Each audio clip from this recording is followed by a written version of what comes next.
이제 두 번째 사사 에훗에 대한 이야기입니다. 이스라엘 백성들이 하나님께서 명령하신 말씀들을 순종하지 않았습니다. 가나안 족속을 다 내쫓지 않았고 또 하나님만을 섬기라고 했는데 우상을 섬겼습니다. 그래서 하나님은 메소포타미아 구산 리사다임, 이중으로 악하다는 의미를 가진 그 구산 리사다임의 손에 이스라엘 백성을 붙이셨고 그들은 8년이나 고난을 당했습니다. 구산 리사다임의 아주 어떻게 보면 폭정에 시달려야만 했습니다. 그래서 그들이 결국에 무엇을 합니까? 하나님께 부르짖었고 하나님이 사사를 세워주셨습니다. 그리고 온니엘을 통해서 하나님이 구원하셨고 이스라엘 백성은 성경을 보니까 40년간 평안했다고 했습니다. 40년 동안이 평안이 지속되면서 이스라엘 백성들은 어떤 생각을 가졌을까요? 상당히 긴 세월이잖아요. 40년. 그러면서 이 평안한 세월이 그들은 계속될 거라고 생각됐을 겁니다. 그런데 또 다른 고난이 어려움이 그들에게 오늘 성경을 보면 찾아왔습니다. 12절에 보면 이스라엘 자손이 또 여호와의 목전에 악을 행하니라 이스라엘 자손이 여호와의 목전에 악을 행함으로 이렇게 기록을 하고 있습니다. 성경에서 지금 무엇을 강조하고 있는지를 알아야 됩니다. 이스라엘 백성이 또 여호와 목전에서 악을 행하니라 그리고 또 여호와의 목전에서 악을 행하니라는 말을 두 번이나 지금 기록을 하고 있습니다. 성경이 지금 강조하는 게 뭐냐면 이스라엘 백성이 지난 40년 동안 평안하게 살면서 자신들의 과거의 잘못을 다 잊어버리고 또 하나님 앞에 범죄했음을 지금 강조를 하고 있는 것을 우리가 보게 됩니다. 또라는 말만 해도 되는데 악을 행했다는 말을 또 두 번 반복을 하고 있습니다.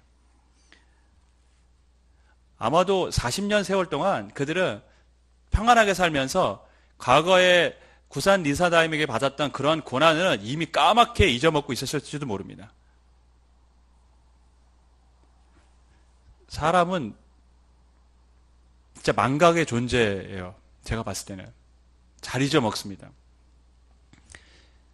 풍요로우면 사람들은 처음에 자신들이 겪었던 것들을 처음에는 이제 기억을 하다가 점점 시간이 지나면 지날수록 그 풍요로움이 익숙해지면서 사람들은 과거의 생각을 잊어먹게 되어 있습니다. 현재를 누리고 그것이 마치 예전부터 내가 이래왔던 것처럼 생각을 하게 된다는 것이죠. 저희 목동에 사는 집이 굉장히 추웠어요. 산 밑에 집이라. 그리고 그늘이었기 때문에 겨울에 정말 추웠습니다. 여기는 그나마 좀 더 나아요. 옛날 집이긴 하지만 좀 더 춥지만 목동보다는 따뜻해요. 근데 분명히 따뜻한데 우리 아내가 하는 말이 분명히 목동보다는 훨씬 더 따뜻한데 저보고 하는 말이 그때를 자꾸 기억하라는 거예요. 내가 춥다고 하니까 그거보다 더 추운 데서 살았다. 근데 이미 여기에 벌써 익숙해 버린 거죠. 사람이 그렇습니다.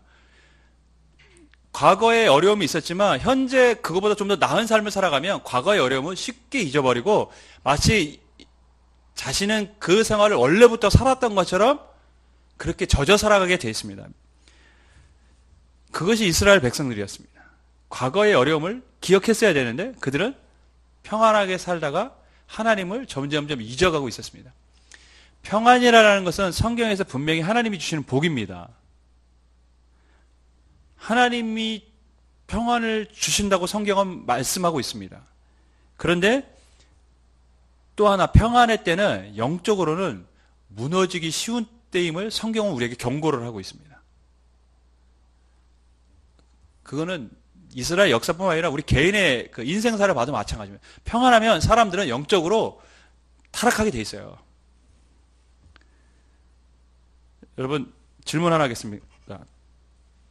돈 있고 시간 많은 사람이 딴짓합니까? 하루하루 바쁘게 살아가는 사람이 딴짓합니까? 하루하루 바쁘게 살아가는 사람들은 그거 딴짓을 할 돈도 없고 시간도 없어요. 맨날 다람쥐 쳇바퀴 들듯이 살아갑니다. 딴짓하는 사람들은 다 돈 있고 시간이니까 여유가 되니까 딴짓하게 돼 있어요. 하루하루 바쁘게 살아가고 계십니까? 하나님이 은혜인 줄을 믿으시기 바랍니다. 딴짓하지 않도록 하나님이 우리를 하루하루 바쁘게 살도록 그래서 제가 보면요, 훌륭한 신앙인은 누군가 자신의 삶에 여유가 있을 때 영성 관리 잘하는 사람이 진짜 훌륭한 신앙인입니다. 쉽지 않습니다, 여러분. 지난번 교회에 있을 때 제가 조금 인상적으로 본 두 명의 집사님 한 분, 장로님 한 분이 계세요. 그분들이 다른 사람들보다 믿음도 좀 좋으셨을 뿐 아니라 인격적으로나 여러 가지 교회에 굉장히 본이 되시는 분들이었는데, 보통 사람들은 사업해서 성공을 하면 어깨가 많이 올라가잖아요. 근데 그분들이 정말 어려운 고비를 딛고 다 위기를 극복하고 사업에 성공한 사람들이에요. 그래서 교회에서 신앙도 좋고 뭐 여러 가지 인지도가 이제 높아지는 사람인데, 그런데 보면은 제가 항상 그분들을 보면 존경하는 부분이 뭐냐면, 그분들은 늘 새벽 예배를 나와요. 하루도 안 빠지고. 그러면서 늘 고백하는 게, 하나님의 은혜 없이, 하나님의 도우심이 없이는 내가 살아갈 수가 없다. 그러니까 자기가 지금 그 자리까지 간 것도 다 하나님의 은혜고, 그렇기 때문에 지금도 하나님의 도우심이 필요합니다. 라고 고백하면서 정말 하루도 빠짐없이 새벽 예배를 나오시는 거예요. 부목사들은 새벽 예배 빠져도 그분들은 새벽 예배 안 빠집니다. 제가 그걸 보면서 느낀 게 그거였습니다. 새벽 예배를 나와서 잘 됐다는 얘기를 하는 게 아닙니다, 여러분. 그들이 늘 하나님 앞에 서 있고 하나님 앞에 살려고 하기 때문에 그들은 어느 정도 위치에 올라도 다른 길로 가지 않고 주님이 원하시는 방향을 계속 걸어가고 있다는 것이죠. 사람이 여유가 생기면 그렇지 않습니다, 여러분. 나태해지고 아쉬운 게 없기 때문에 하나님 잘 안 붙잡습니다. 그러니까 사람들이 자꾸 다른 길로 가는 것입니다. 이스라엘 백성들이 그랬습니다. 평안해지니까 다시 죄악을 반복하기 시작합니다. 죄악을 반복하는 순간 필연적으로 뭐가 옵니까? 하나님의 징계가 찾아오게 되어 있습니다. 제가 이 타이틀은 이렇게 잡았어요. 망각의 존재. 또 시작이군. 우리가 그렇습니다. 하나님을 잊어버리고 또 그렇게 살아가는 것입니다. 그럴 때 하나님은 어쩔 수 없어요. 하나님은 자기 백성을 그렇게 살도록 두시지 않기 때문에 징계라는 것은 필연적으로 찾아오게 되어 있습니다. 12절 말씀 우리 다시 한번 읽겠습니다. 시작.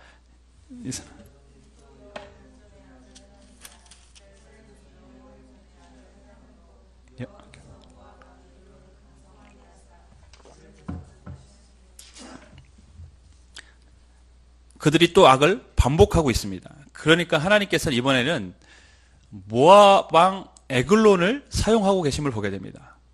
모압이 강성해서 이스라엘을 지금 대적하고 있습니다. 가나안 땅을 점령할 때까지만 해도 모압은 이스라엘 백성들을 상대할 수가 없는 사람들이었습니다. 그러나 이제는 모압이 더 강성해져서 이스라엘을 괴롭히고 있습니다. 근데 우리가 여기서 눈여겨봐야 될 단어가 하나 있어요. 여기서 강성하게 하셨다는 말이죠. 강성하게 하사라는 이 단어인데, 이 단어는 돕다, 붙잡다라는 의미가 있습니다. 다시 말해서 하나님께서 모압의 손을 붙잡고 계셔서 모압이 강해졌다라는 것이죠. 이전까지 하나님은 누구의 손을 붙잡고 계셨습니까? 이스라엘 백성들의 손을 붙잡고 계셨는데, 이제는 하나님이 이스라엘 백성들의 손을 놓고 모압의 손을 붙잡으니까 모압이 강성해져서 이스라엘이 모압을 감당할 수가 없는 것을 우리가 보게 됩니다.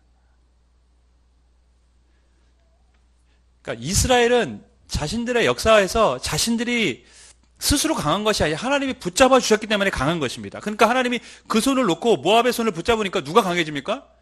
모압이 강해지는 것이죠. 은유랑 세연이랑 팔씨름하면 누가 이길까요? 당연히 지금은 세연이가, 뭐 커서는 제가 보기에 어떻게 될지 몰라요. 제가 보면 커서는 은유가 이길 것 같아요. 걔가 타고난 힘이 있어요. 장사예요.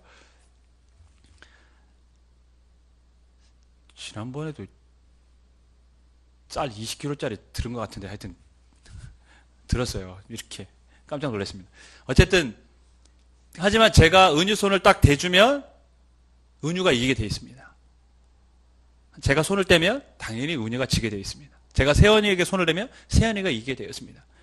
여러분, 이스라엘 백성들이 가나안 족속을 이길 수 있었던 것은 누구 때문입니까? 하나님 때문이었지. 하나님의 손이 그들을 붙잡고 있었기 때문이지 자신들이 강해서 이긴 게 아닙니다. 근데 하나님이 지금 이스라엘 백성들이 딴 길로 가니까 잡았던 손을 놓습니다. 그리고 모압의 손을 붙잡았습니다. 모압이 강해지니까 이스라엘은 지금 감당해낼 수가 없습니다. 하나님은 역사의 주관자이십니다. 한 민족을 강하게도 하시고 한 민족을 약하게도 하실 수 있는 분이 하나님이십니다.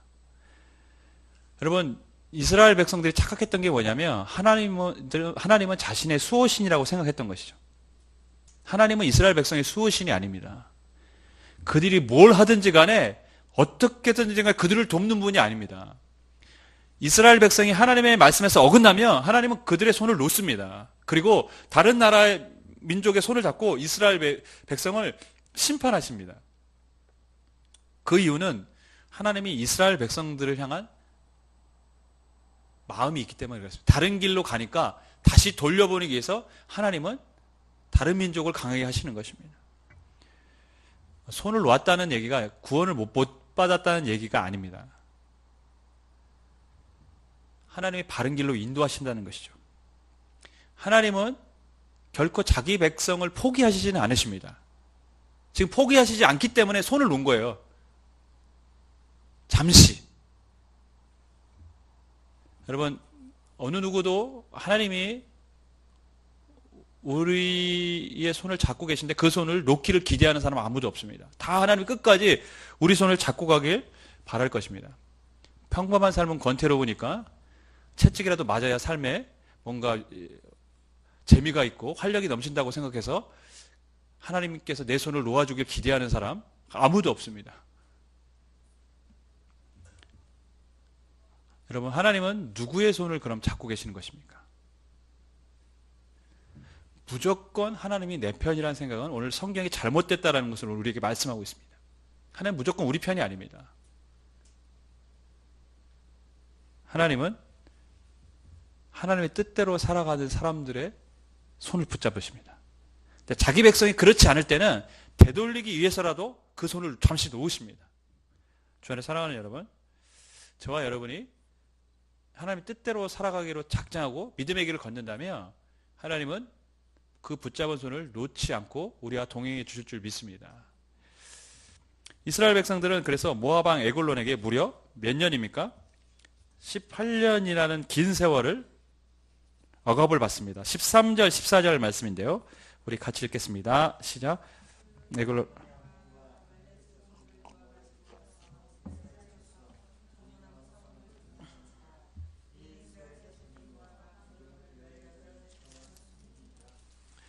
에글론이 암몬과 아말렉 자손을 모았습니다. 암몬 족속은 우리가 잘 아는 것처럼 모압과 암몬은 룻의 후손들이죠. 그러니까 어떻게 보면 형제의 나라라고 볼 수가 있습니다. 그리고 아말렉은 가나안 남쪽에 있었던 나라고 모압과 암몬은 가나안 동편에 있었던 나라들입니다. 이 나라들이 연합을 해서 이스라엘을 쳐서 종려나무 성읍을 쳤다고 했습니다. 이 종려나무 성읍은 어디냐? 여리고입니다. 가나안의 첫 관문입니다. 그래서 그들은 이스라엘 백성과 싸워서 가나안 족속을 점령하고 18일 동안 이스라엘을 지금 괴롭히고 있습니다. 모압과 암몬 연합군이 아말렉 연합군이 종려나무 성읍, 즉 가나안을 쉽게 점령할 수 있었던 이유는 여리고를 점령하고 여호수아가 이 여리고 성읍이 원래 우리가 잘 아는 것처럼 굉장히 견고한 성읍이었잖아요. 근데 그 성읍을 무너뜨리고 나서 이 성읍을 다시 재건하지 말라고 여호수아가 명령을 했습니다. 재건하는 사람은 저주를 받을 거라고 얘기했습니다. 그렇기 때문에 그 당시까지도 여리고 성읍은 재건되지 않은 상태로 놓여 있었을 것이고, 그러니까 좀 쉽게 그들은 여리고를 들어가 공격을 할 수 있었던 것이죠. 또한 우리가 여기서 알 수 있는 것은 뭐냐면 모압과 암몬이 요단 동편에 있었는데 여리고를 치려면 루벤 지역까지 올라와야 돼요. 루벤 지역까지 올라와서 여리고를 쳐야만 합니다.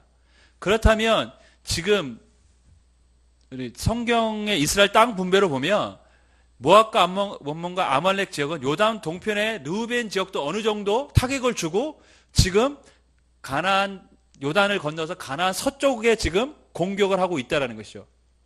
이 말은 가나안 서쪽도 지금 안전한 상태가 아니라는 것을 우리에게 알려주고 있습니다.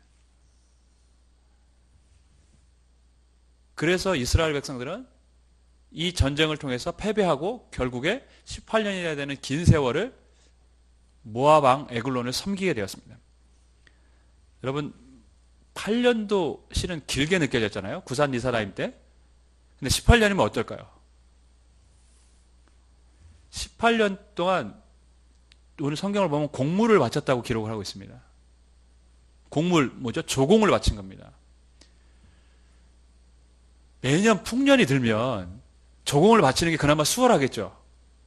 아무래도 뭐 일정량의 공물을 바치는 거니까 풍요로우면 그나마 좀 살 길이 있고 숨통이 튀겠지만 만약에 기근이 왔다면 이스라엘 백성들은 매년 그 공물을 바치면서 살아가는 것이 만만치 않았다는 것을 우리가 짐작할 수 있습니다.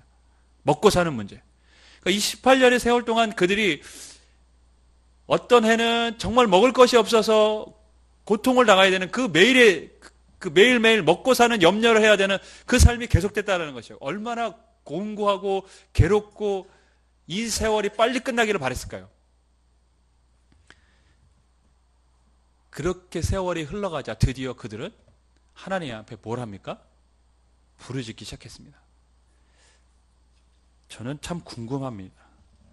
왜 18년이나 시간이 흐를 동안 부르짖지 않고 있었을까?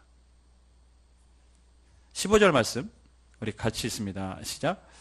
이스라엘 자손이 여호와께 부르짖음에 여호와께서 그들을 위하여 한 구원자를 세우셨으니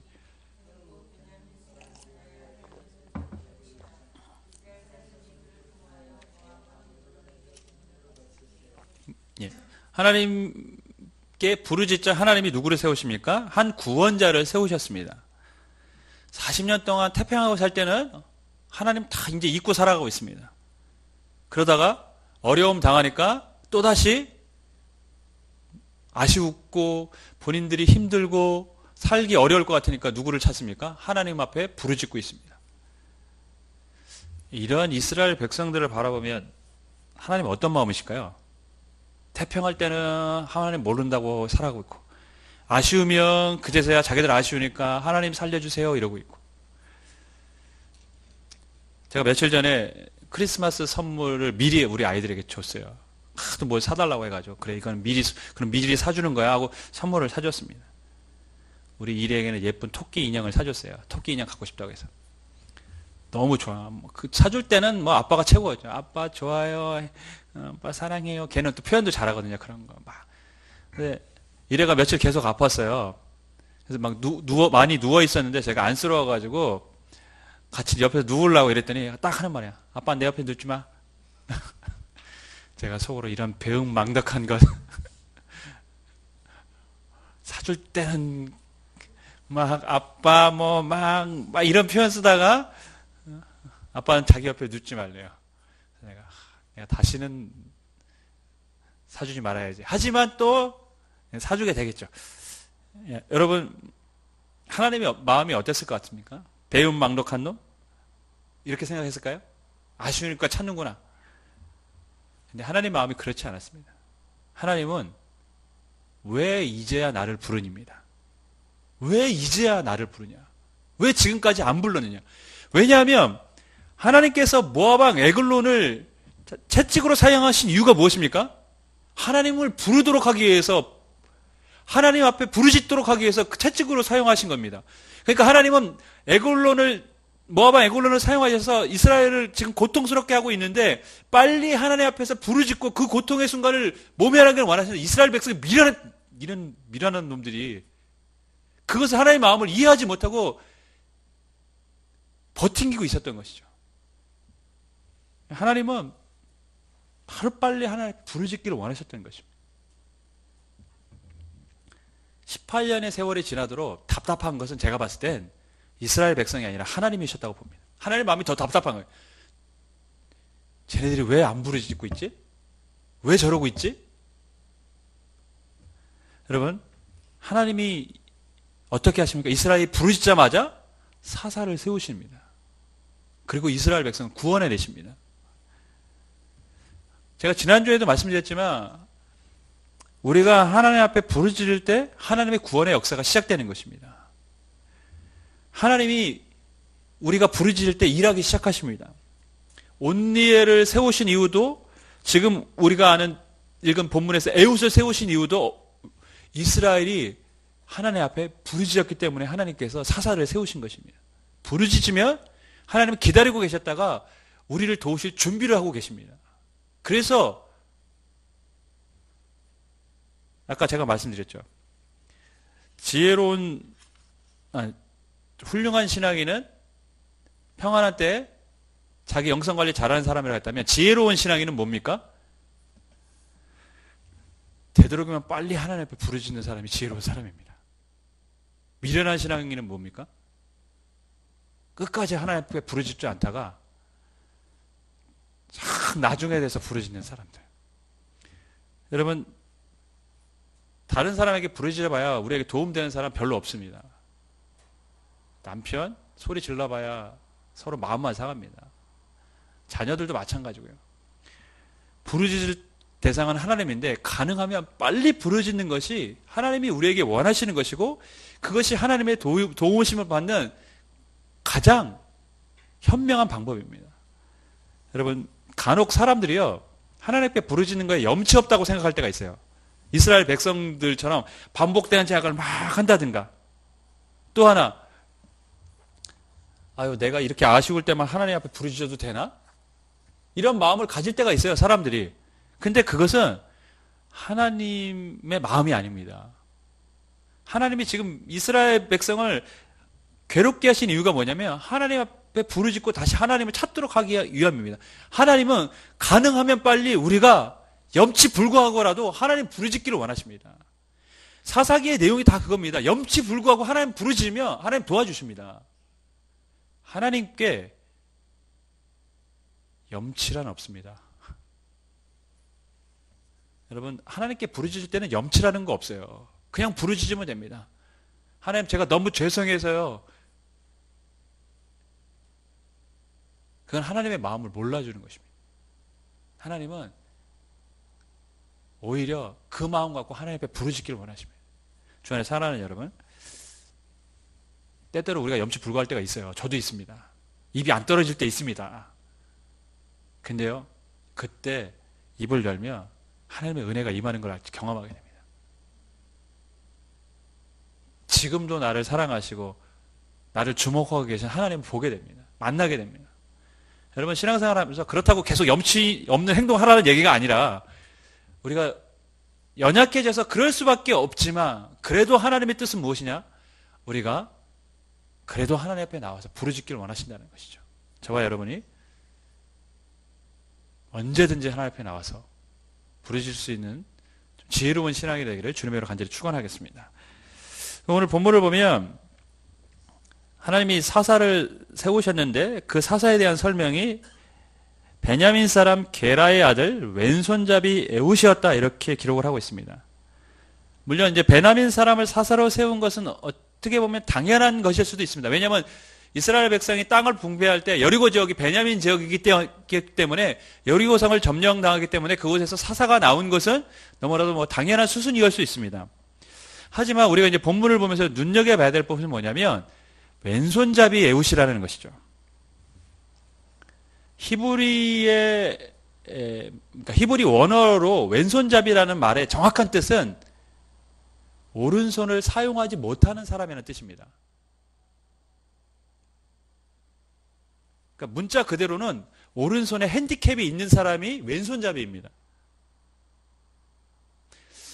에훗이 오른손에 핸디캡이 있는 사람이라면 본문은 참 이해하기가 쉬운 본문이 되죠. 그렇게 쉬운 결론을 내릴 수가 있습니다. 하나님은 연약한 사람도, 장애가 있는 사람도 사용하시고, 그리고 그런 사람을 통해서 하나님은 구원도 하신다는 아주 쉬운 결론을 내릴 수 있습니다. 하지만 성경학자들은 이 왼손잡이 에훗을 문자 그대로 해석하는데 주저합니다. 왜냐하면 사사기 20장에 이스라엘 11지파와 베냐민 지파가 전쟁을 합니다. 그러니까 베냐민 지파 하나를 놓고 11지파가 싸우는데 이 베냐민 지파의 용사 700명이 나오는데 그 용사들이 다 왼손잡이라고 기록을 하고 있거든요. 그러니까 거기서 말하는 왼손잡이는 베냐민 지파의 최정예 부대가 되는 것입니다. 그렇기 때문에 성경학자들은 어떤 학자들은 문자 그대로 핸디캡이 있는 사람이라고 해석하는 사람들이 있고 어떤 사람 그것이 아니라 에웃은 최정예 용사였다. 그렇기 때문에 에글론 왕을 죽일 수 있는 그런 용맹스러운 사람이었다고 해석을 합니다. 성경을 보면 에웃은 모압의 공물을 전달하는 책임자로 모압에 갑니다.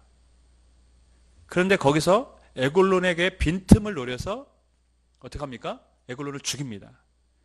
근데 학자들마다 이것에 대해서 오른손을 못 쓰는 사람이기 때문에 에글론이 방심했다고 말하는 사람들도 있습니다. 뭐 그것도 뭐 납득이 가는 이야기죠. 그럴 수도 있겠다. 아까 말한 것처럼 그것이 아니라 최정예 부대 용사였기 때문에 그는 용맹하고 지략적으로 뛰어난 사람이었기 때문에 에글론을 죽일 수 있었다고도 말을 합니다.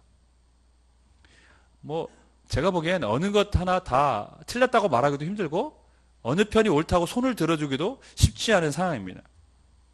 그래서 한 목사님은 아주 쉬운 결론을 내렸어요. 베냐민 지파에는 왼손잡이가 많았다. 이렇게 말하시는 목사님도 있었어요. 근데 저는 개인적인 생각은 이렇습니다. 그리고 제가 본 이 견해는 사사기 전체의 흐름과 성경 전체의 흐름 속에서 우리가 이 왼손잡이를 이해해야 된다고 생각합니다. 성경에서 에웃을 왼손잡이로 정확하게 명시하고 있습니다. 그렇다면 분명히 뭔가 그 왼손잡이에 대한 의미를 담고 기록을 했다라는 것이죠. 단지 오른손보다 왼손을 더 양손을 잘 쓰는 사람 중에인데 왼손을 더 잘 써서 썼다면 굳이 왼손잡이라고 기록할 이유가 없습니다. 하나님께서 에웃을 사용하신 이유는 그가 왼손잡이기 때문이죠. 저는 그렇게 성경을 이해합니다. 여러분 지금이야 왼손잡이에 대한 편견이 없습니다. 저 어릴 때만 해도요. 왼손잡이들은 집에서 혼났어요. 왼손 쓰지 말라고. 스포츠 분야에서는 왼손잡이가 어떻습니까? 대우를 받습니다. 우리가 잘 아는 류현진, 메이저리그에 진출한 류현진 선수도 실제로는 오른손잡이인데 아버지가 어릴 때 왼손잡이 글러브를 갖고 오셔가지고 왼손잡이로 던지게끔 해서 왼손잡이를 의도적으로 만들었어요. 야구선수 시키려고. 그래서 유현진 선수가 지금 왼손잡이 투수지만 타석에 설 때는 오른손으로 또 칩니다. 오른손 타석에서. 또 반대로 많은 타자들이 원래는 오른손잡이지만 타석에 들어갈 때는 왼손잡이 타석에 들어서는 사람들이 많습니다. 왼손이 유리하기 때문에. 이처럼 지금은 왼손잡이들이 대우를 받습니다. 하지만 과거만 해도 절대 그렇지 않습니다. 성경을 보면요. 왼손과 오른손에는 분명히 차이가 있습니다. 이사야 41장 10절에 보면 이런 말씀이 있습니다. 두려워 말라 내가 너와 함께함이라 놀라지 말라 나는 내 하나님이 됨이라 내가 너를 굳세게 하리라 참으로 너를 도와주리라 참으로 나의 의로운 무슨 손이요? 오른손으로 너를 붙들리라고 했어요. 성경 말씀에 권능의 팔, 이런 걸 했을 때 왼손이란 표현된 거 보셨습니까? 없습니다, 여러분. 요한계시록에서 소아시아 7교회에 대한 말씀을 하고 계신데 예수님께서 소아시아의 7교회 7사자들을 붙들고 계신데 그 손도 오른손으로 붙들고 계시다고 기록하고 있습니다. 그리고 부활하신 주님은 하나님 보좌 우편에 오른쪽에 계십니다. 이것을 보면 성경은 오른쪽은 분명히 힘과 능력을 상징하는 단어로 사용하고 있습니다. 그리고 성경 내용을 보면 오른손잡이들은 오른손잡이라고 굳이 명시하지 않습니다. 그냥 놔둡니다. 왼손잡이만 왼손잡이라고 표시를 합니다. 왼손잡이가 문자 그대로 오른손을 사용하지 못하는 사람인지 아닌지는 잘 모르겠습니다. 하지만 분명한 것은 오른손잡이보다는 좀 열등한 사람들로 인식되어졌던 것만은 분명한 것이죠. 사람들은 왼손에 대한 편견을 갖고 있었습니다. 성경의 기록도 마찬가지입니다. 오른손이 힘과 능력을 상징했다면 왼손은 그보다 못한 사람들을 의미하고 있었던 것이죠. 이것이 하나님께서 에훗을 사용하신 이유입니다. 첫 번째 사사는 어떤 사사입니까? 유다 지파의 온니엘이었습니다. 이스라엘에서 가장 영향력이 있는 지파 온니엘은 갈렙의 조카, 믿음의 명문가고 그 역시 굉장히 믿음의 사람이었고 유능한 장군이었습니다. 그 사람은 분명히 사사로서 세움을 받을 만한, 사람들이 봤을 때도 그런 가문과 그런 지파와 그런 믿음의 사람이었습니다. 기대할 만한 사람이었다는 것이죠. 반면 에훗은 다른 사람으로 성경은 기록을 하고 있습니다. 그는 별로 지명도가 있는 지파가 아닌 베냐민 지파였습니다. 더군다나 왼손잡이입니다. 사람들에게 편견을 가진 사람들이었습니다. 편견을 받던 사람들이었습니다. 다시 말해서 성경은 온니엘과 에훗을 전혀 다른 사사로, 인물로 지금 우리에게 소개를 하고 있는 것이죠. 그리고 더 재미있는 것은 베냐민 지파였다고 했지 않습니까? 이 베냐민 지파의 이 베냐민이라는 이름의 뜻이 오른손의 아들이라는 뜻입니다. 재밌죠? 오른손의 아들의 지파에서 왼손잡이, 그러니까 문자적으로 보면 오른손 지파의 아들에서 오른손을 사용하지 못하는 사람을 하나님은 사사로 세우셨습니다. 의미적으로 또 해석을 한다면 오른손의 아들, 즉 권능과 힘이 있는 그런 손을 가진 아들의 지파에서 사람들에게 편견을 받고 있는 연약한 사람을 하나님께서 사사로 세우셔서 이스라엘 백성을 지금 구원하고 계시다는 것이죠. 어떤 메시지를 하나님 주고 싶었을까요? 이스라엘 백성을 구원하는 것은 하나님께 달린 것이지 사람에게 달린 것이 아니라는 것이죠. 온니엘도 실은 성령, 하나님의 영이 임하였기 때문에 그가 사사 역할을 감당할 수 있었습니다. 에훗도 마찬가지죠. 하나님이 그를 도와주시고 사사로 세우셨기 때문에 그는 사람의 눈으로 봤을 때는 기대할 만한 것이 없는 지파고 그런 왼손잡이라는 편견을 가진 사람이지만 하나님께서 그를 사용하셨기 때문에 그는 사사가 될 수 있었고 이스라엘의 구원을 이룰 수 있는 그런 역할을 감당할 수 있었다는 것을 말씀하고 있는 것입니다. 여러분, 구원은 하나님께 속한 것이고 하나님이 주시는 것입니다. 이 메시지를 지금 하나님 하고 계신 것입니다. 지금 사사시대에 이스라엘 백성들이 고난을 당하는 이유가 무엇입니까? 그들이 사사시대 내내 말했던 것처럼 자신들에게 능력이 없는 왕이 없어서 그들이 다른 족속들에게 고난을 당하고 있습니까? 핍박을 당하고 있습니까? 그것이 아니라는 것입니다. 하나님은 그 어떤 연약한 사람을 통해서도 이스라엘을 구원할 수 있는 분이심을 에훗을 통해서 말씀하고 계신 것입니다. 그들이 고난을 당하는 이유는 단 하나의 이유밖에 없습니다. 하나님을 그들이 떠났기 때문입니다. 그리고 하나님 앞에 부르짖지 않고 있기 때문에 그렇습니다. 그래서 하나님의 손이 그들을 붙잡고 있지 않기 때문에 그들이 여러 민족으로부터 고난을 받는 것이지 하나님의 능력이 없거나 그들에게 유능한 왕이 없어서가 아니라는 것입니다. 하나님은 이스라엘 백성이 18년 동안 오랜 핍박을 받고 있을 때 왼손잡이 에훗을 통해서 모압 왕 에글론을 죽이십니다. 무슨 메시지일까요? 하나님의 구원은 우리가 부르짖을 때 시작이 됩니다. 그 구원은 사람이 없어서 하나님이 그 일을 못 이루시는 것이 아니라 하나님은 연약한 자들을 통해서도 항상 그 일을 이루실 수 있는 분이라는 것이죠. 그렇기 때문에 지금 에훗을 통해서 하나님 무엇을 말씀하고 있습니까? 너희가 부르짖기만 하며 그 구원은 하나님이 친히 이루신다라는 것을 에훗을 통해서 말씀하고 계신 것입니다. 주 안에 사랑하는 여러분, 아무리 어려운 상황이라고 할지라도 그것은 하나님께 아무런 문제가 되지 않는 줄 믿습니다. 우리에게는 절망적이고 우리에게는 캄캄한 칠흑같이 어두운 그런 밤 같고 넘을 수 없는 장벽같이 보일지라도 우리는 그런 연약한 존재라고 생각될지 모르겠지만 하나님은 부르짖기 시작하며 그런 연약한 존재들을 통해서도 능히 감당할 수 있는 능력을 주시는 분이 하나님이심을 오늘 우리에게 말씀하고 계십니다. 저와 여러분이 항상 하나님께 부르짖음으로 우리가 할 수 없는 그 일을 이루게 하시는 하나님을 날마다 경험하는 삶이 되기를 주님의 이름으로 간절히 축원하겠습니다. 우리 같이 기도하겠습니다.